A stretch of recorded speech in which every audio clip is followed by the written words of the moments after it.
வெதையும் இங்கு செடியா முளைச்சிருச்சு. பூவும் இல்ல காயும் இல்ல கனியாச்சு.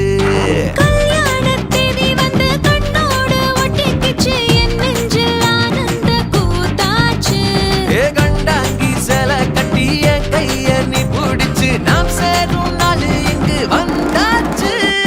தந்தர தந்தர தந்தர தந்தர தந்தானே தந்தர தந்தர தந்தர தந்தர தந்தானே இடிச்ச பச்சரிசி முடிச்ச மாவிளக்கு அரைச்ச சந்தனமோ மழங்க மதுரை மல்லிகைப்பூ சிரிக்கும் செவ்வந்தி பூ